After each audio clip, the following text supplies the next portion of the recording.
Hello friends, आज का जो हमारा लेक्चर है वो है vocab related to buildings. Buildings को हम बहुत कुछ कह सकते हैं, जैसे कि हमने कहना हो ऊंची ऊंची इमारतें। ऊंची ऊंची इमारतें को क्या कहेंगे? हाई बिल्डिंग्स कहते हैं ना। लेकिन इसको और क्या कहते हैं? इसको कहते हैं स्काई स्क्रेपर्स। इसको कहते हैं स्काई स्क्रेपर्स। बिल्डिंग्स को, ऊंची ऊंची बिल्डिंग्स को कहते हैं ये, इसको कहते हैं sky scrapers. Sky scrapers, sky scrapers, इसको कहते हैं ऊंची ऊंची building.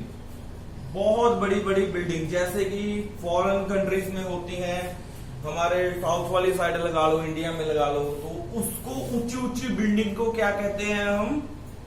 Sky SKY scrapers, SCRAPPERS,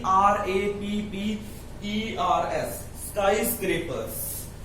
अच्छा, आज जो हमारा मेन मोटिव है वो है vocab related to buildings.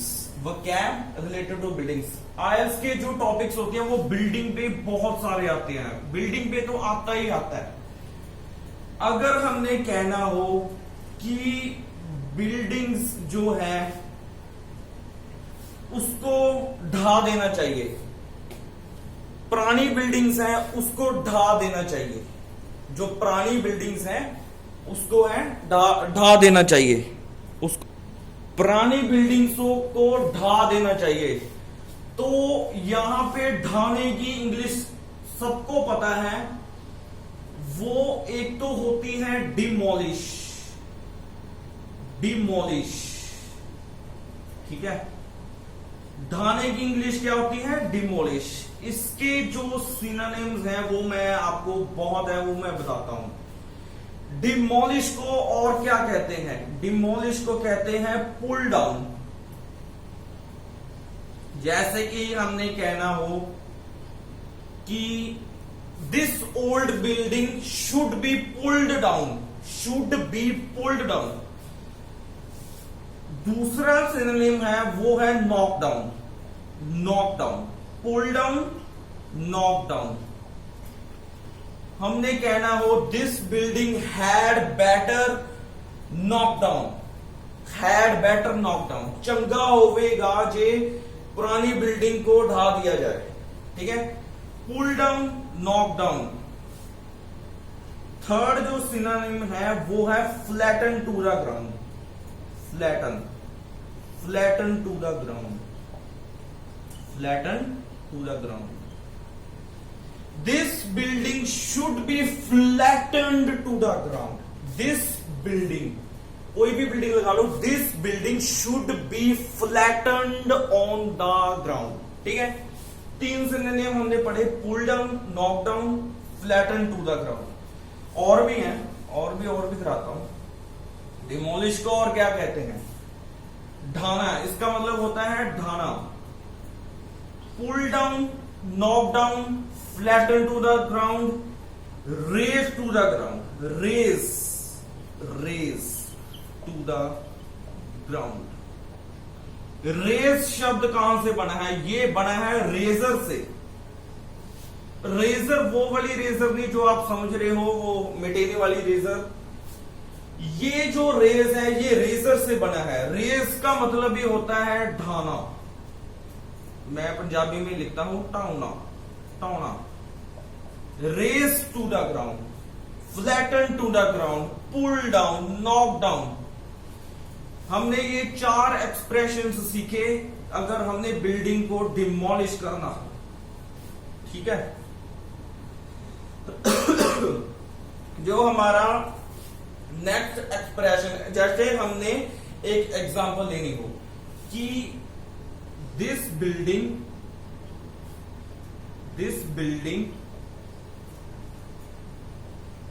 Had better, this building had, ये जो हैड बेटर वाली स्ट्रक्चर है ना, इसका मतलब पता क्या होता है? इसका मतलब होता है कि चंगा होवे जेकर।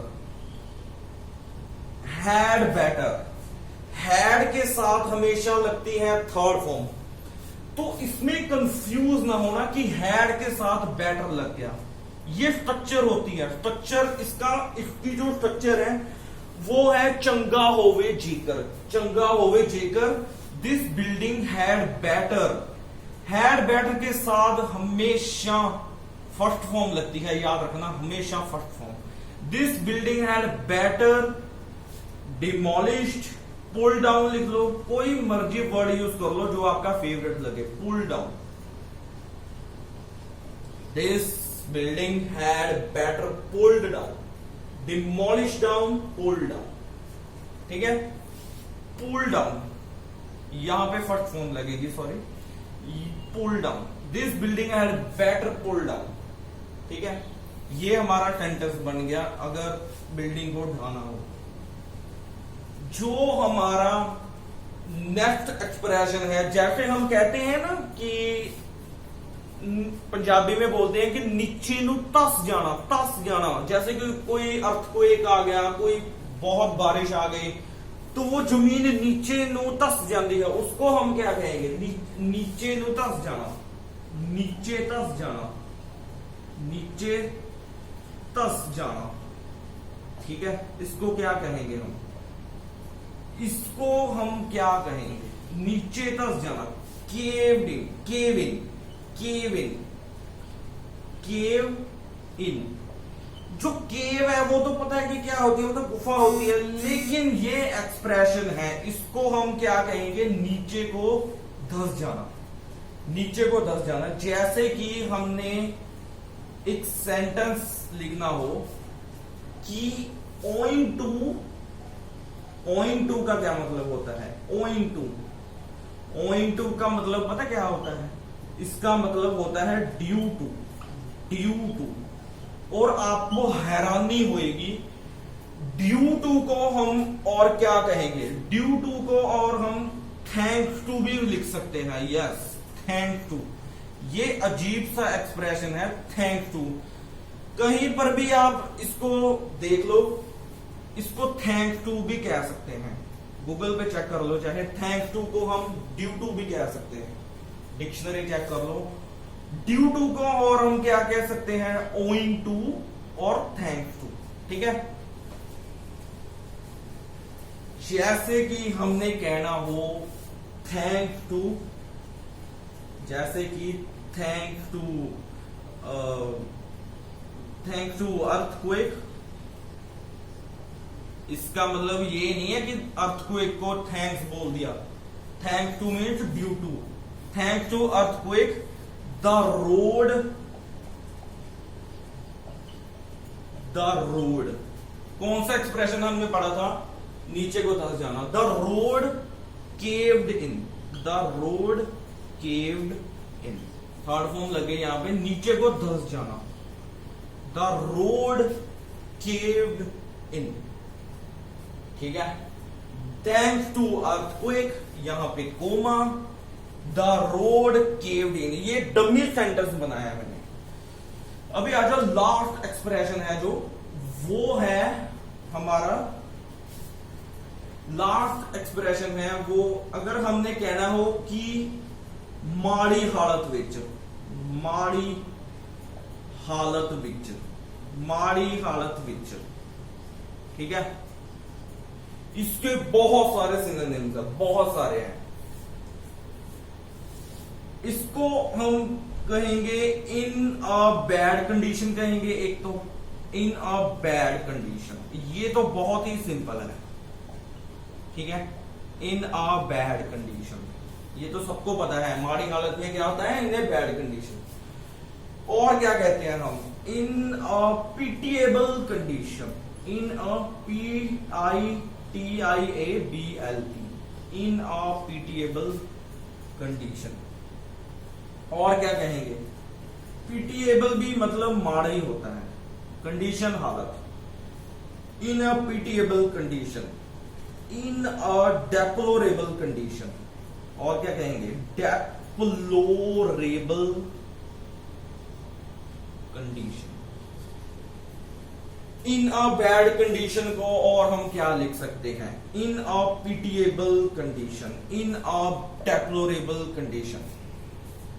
और भी हैं, और भी हैं, और हम क्या कहेंगे, इसको कहेंगे in a miserable condition, in a miserable, MISERABLE, miserable condition. Last, जो लास्ट है, मिजरेबल भी क्या होता है, माड़ी, मिजरेबल क्या होता है, माड़ी।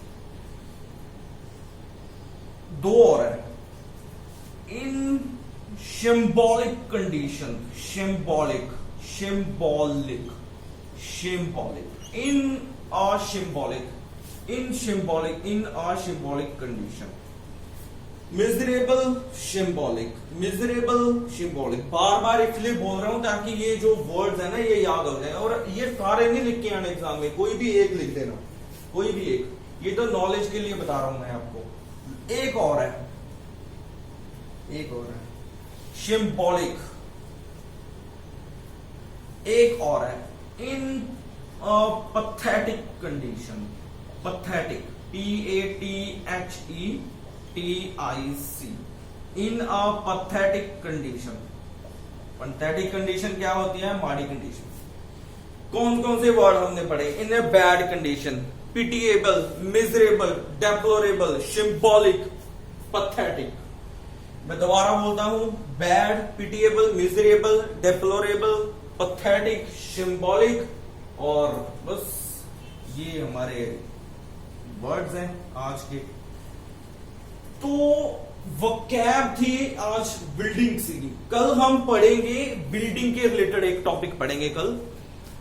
तो मैं ये कह रहा हूं कि ये जो मैंने आज वर्ड्स कराए हैं ये वोकैब थी बिल्डिंग्स के रिलेटेड, और भी बहुत सारे वोकैब है, साथ साथ में हम पैरेलल चलते रहेंगे। तो ये था आज का हमारा वोकैब रिलेटेड टू बिल्डिंग्स। कल हम पढ़ेंगे एक अच्छा सा टॉपिक जो आईएलटीएस में आते जाते रहते हैं, बिल्डिंग्स के रिलेटेड पढ़ेंगे। आज हमने ये, इनको याद कर लेना आज जो मैंने आज सिनोनिम्स कराए हैं, माड़ी हालत, पिटिएबल, जो सारे मैंने करवाए हैं। और बस यही था आज का हमारा जो लेक्चर था। तो कल हम पढ़ेंगे एक नया topic. So all of you goodbye and sweet dreams. Okay जी, बाय।